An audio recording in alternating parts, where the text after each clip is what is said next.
item number 10.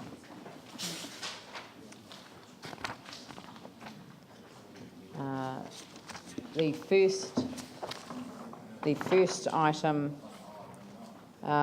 is the protocol with Eastern Vision. I'm sorry, I should have actually declared my own interest in this right from the start, and 2 councillors are a member of it as well. So can we just note the interest in that councillors Livingston, councillor and East, and myself are involved with Eastern Vision. It's not a membership body as such, and so that just needs to be recorded for the record. So therefore none of us will move this motion. Would somebody else like to move the motion for us?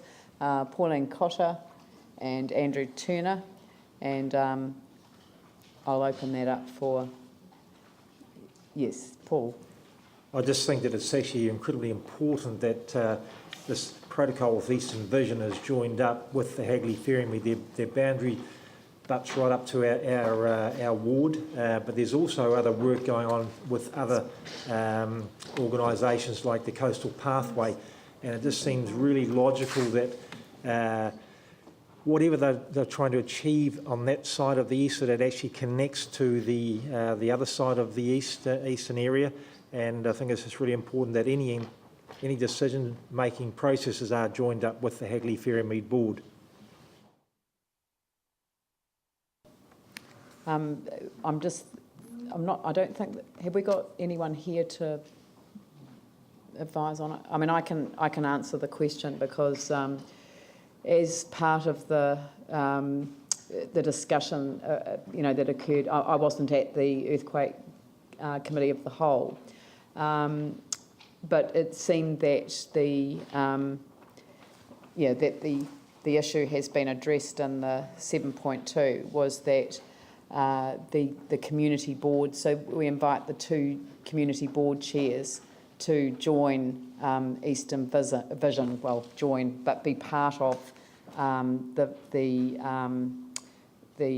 steering group that is coordinating it, and that would provide the direct input into both wards. The truth is that most of the Eastern Vision area is the Burwood Pegasus ward, but it is true that with the corridor along the by Avonside, etc., through to the estuary, it is in the Hagley Ferrymead ward. So it is right that both are involved, and we thought that with the official MOU that we step down the involvement of the 2 councillors so that it doesn't create sort of a view that the councillors on one side are being involved but not the other, but still engage in a very open way. The whole point of Eastern Vision is not to be an organisation, but to be, it was intended to be a conversation, the way of engaging people in a discussion about the future of the East in the way that so many other bodies are trying to achieve. But anyway, Councillor East. Just a further point of order, I suppose. The area that Eastern Vision works in also encompasses a fair chunk of Shirley Papanui as well. Well, there's a view that we should not do that. So, and you're referring to the area on the north side of the Styx River, and there is a view that we should stop at the Styx River because there hasn't been any community engagement beyond the Styx River. So it would seem to be, sort of picking up that point that seemed to be the natural end rather than the Waimakariri River. I mean, it was more in relation to what looked like the boundary of the East, and it is the boundary for the Christchurch East electorate, but it's, as you say, it's not the boundary for the ward, and it seemed to be taking on an area where most of the land in that patch was actually red zoned in the Brooklands decision. Yanni. I don't know a lot about the Eastern Vision, but I am concerned that you've now got a myriad of planning processes. There's a process around the edge of the estuary. There's a process around the master plans in New Brighton and in Ferry Road. There's, at some stage, I presume, some strategic work around red zone and adjacent green zone areas. There's the coastal pathway. Just the phrase Eastern Vision, I think, is quite misleading because it just, I think what would be really helpful is a map of the area. And, when I look at what the purpose of this is, it's the people of the eastern suburbs lead a master planning process that provide a roadmap for a community regeneration. And I think that's a very laudable vision and goal. But actually what it says is much more than just a very defined geographic area in Burwood, Pegasus. And I think, I am worried when we're hearing that there's not resourcing to do things like the coast, the estuary edge planning process, that we're committing resource to this. And it would be really good actually to have one joint up process, whether it's this one or whether it's another one, so that people can feed in and not have to be spending all this time in duplicating meetings and resources, which I don't think we can afford to do. So, are Eastern Vision happy with the 2 community boards, or it might be the 3 community boards, setting up that joint governance group? Is that something that will work for them, and is that something that can be developed? The way that it was established was simply the coming together of all of the groups that were involved along that stretch of the east. And the idea was that it was to enable a grassroots approach to planning, which would enable them to, enable them to, people that lived in the eastern area and work through organisations like the Travis Wetlands Trust, the Avon Heathcote Ehutide Estuary Trust, the Avon Otakaro Network, so it actually does bring all of those together with individuals. And I've just seen Paul Cottam come in the room, and he might like to join us at the end of the table. We're just discussing the Eastern Vision MOU, and I think there's some concern from those in the Hagley Ferrymead ward that this requires more of a governance approach.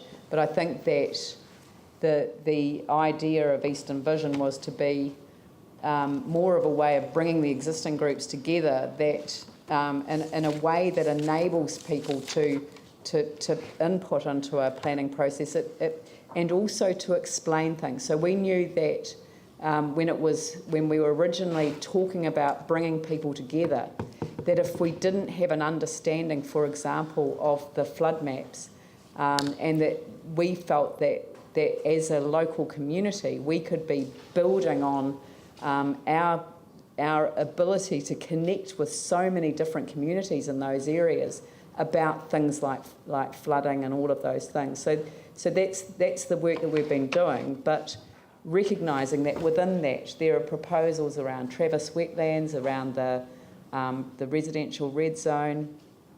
There are all the master planning; they're all joined in as well. Renew Brighton and the New Brighton people, everything's all joined up. Can I just intercede here?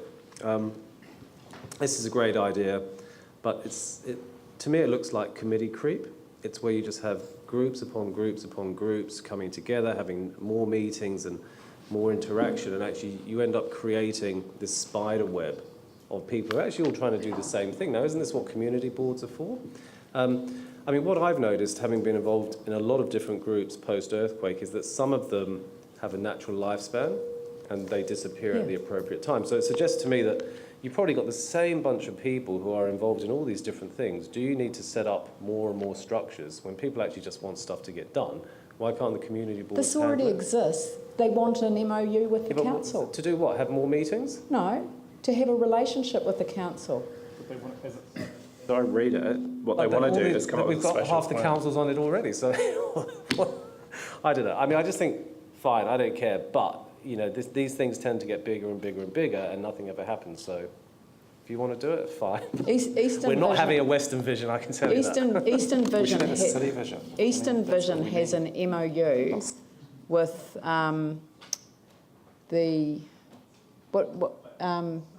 we developed an MOU with. No, with one of the other.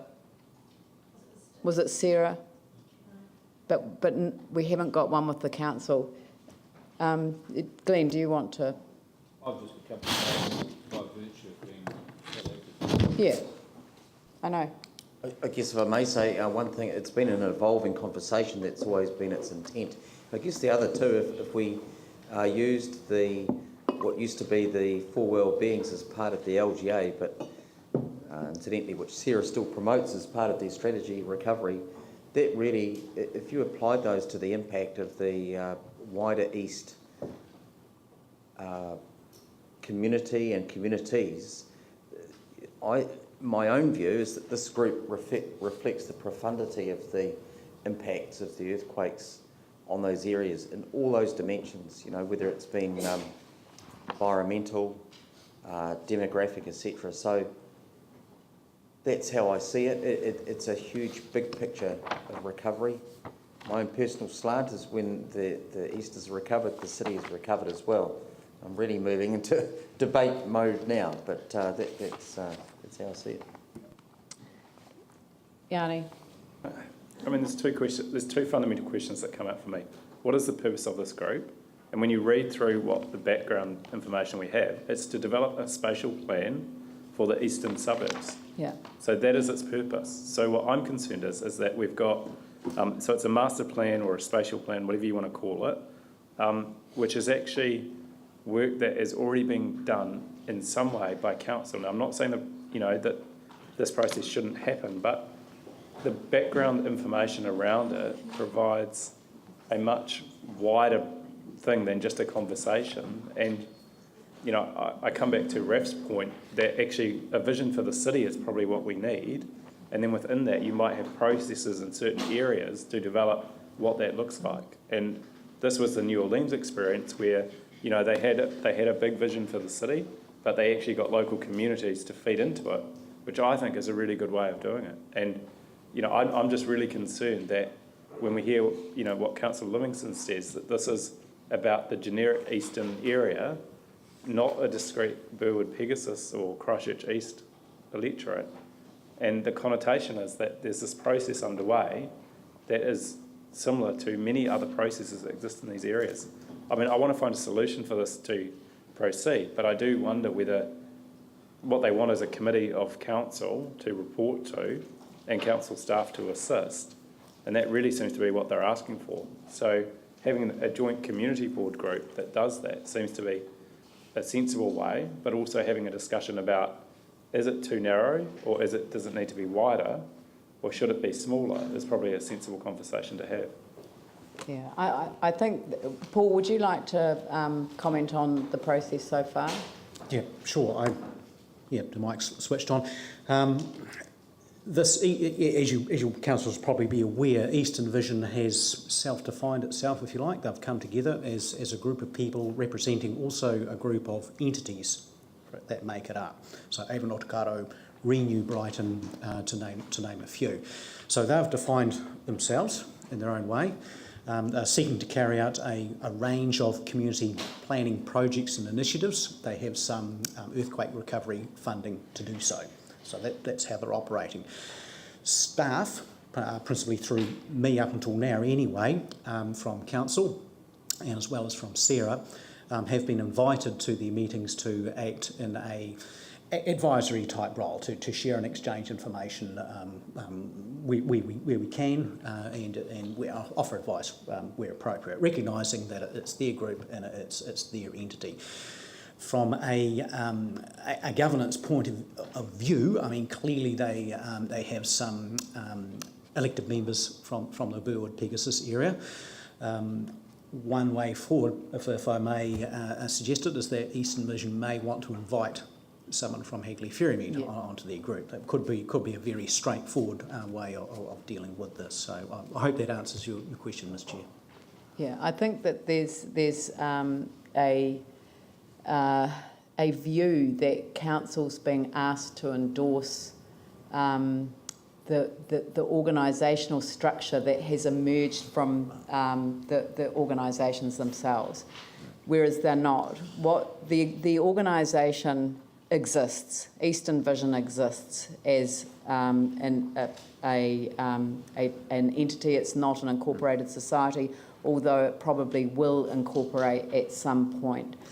And what they're asking for is what they have with Sarah, which is a memorandum of understanding, which creates a relationship. They're not looking for a point of governance from the council, but what they are looking for is a method for being on council's radar in the way that they are within Sarah, and also to ensure that there is a proper process.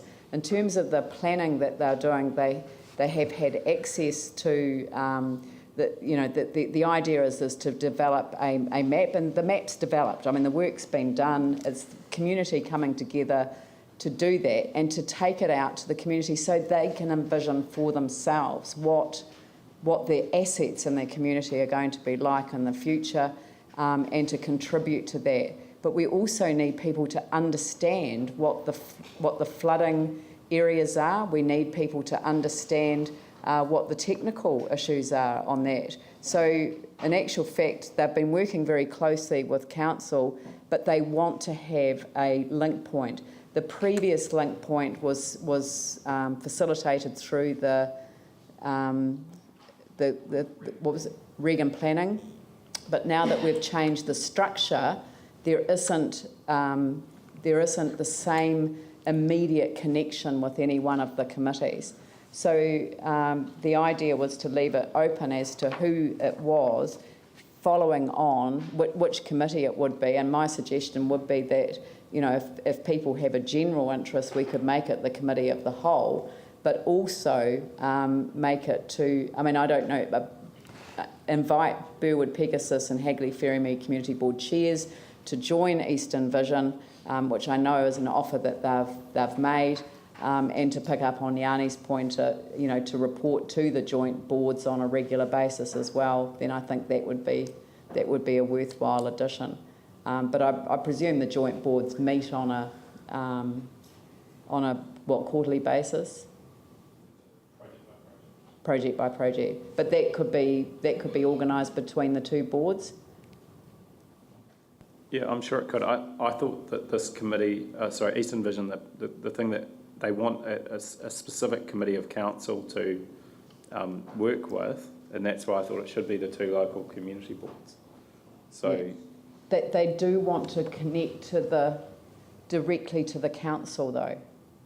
So I think that they would be disappointed if it was one or the other. I'm suggesting that it could be both, so that they report to the committee of the whole, so that all councillors are aware of it, because the Eastern Vision is important for the whole city, as you've just identified, but it is specific to the two wards. I'm just getting more and more concerned that, because as a council law, I think we need to be involved in the discussions, I agree, around the red zone retreat or whatever's happening in the red zone. We don't seem to have had any ability to have any strategic conversation about what we're doing there in terms of services being provided. We've got bridges that are, being proposed by Skirt. There's a number of things that we're doing that the local community board is making decisions on in the absence of any strategic response. Is Eastern Vision going to be doing that strategic work? They haven't got an MOU that enables them to do that, no. Right. So ideally what we're doing is identifying all the opportunities that they've got around collaboration, so things like cycleways, estuaries, rivers. They are an organisation of organisations who've actually decided to bring themselves together of their own volition, and they want to have an MOU with council. Okay. So look, I'm going to put the motion, and people can vote it down if they want to. Eh? No. I'll put the motion. All those in favour say aye. Aye. Those opposed say no. That's carried. Thank you. I'll move on to the occupancy of council-owned commercial buildings. Thank you, Paul. Thank you.